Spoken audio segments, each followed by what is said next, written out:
कड़वा सच है। पैसा आदमी को स्वार्थी निष्ठुर बना देता है। लखनऊ के एक उच्चवर्गीय बूढ़े पिता ने अपने पुत्रों के नाम एक चिट्ठी लिखकर खुद को गोली मार ली। पूरी वीडियो देखना और चैनल को सब्सक्राइब कर लेना।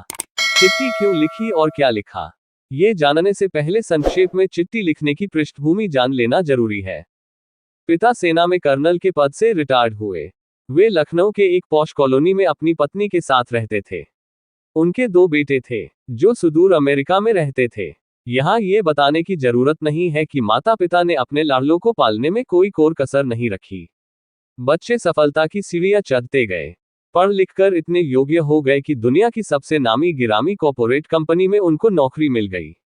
संयोग से दोनों भाई एक ही देश में, लेकिन अलग अलग अपने परिवार के साथ रहते थे।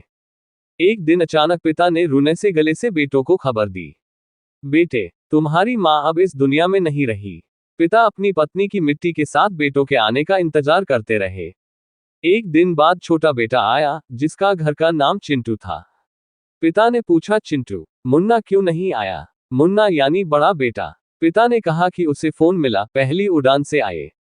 धर्मानुसार बड़े बेटे का आना सोच वृद्ध व फौजी ने जिद सी पकड़ ली। छोटे बेटे के मुंह से एक सच निकल पड़ा। उसने पिता से कहा कि मुन्ना भैया ने कहा कि माँ की मौत में तुम चले जाओ।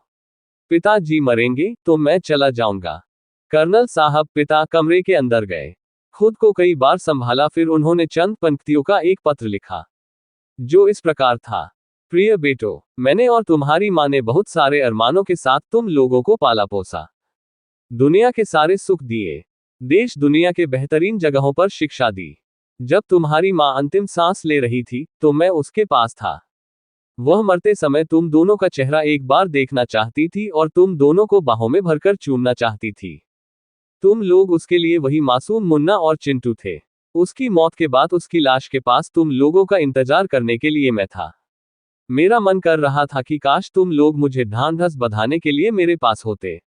मेरी मौत के बाद मेरी लाश के पास तुम लोगों का इंतजार करने के लिए कोई नहीं होगा।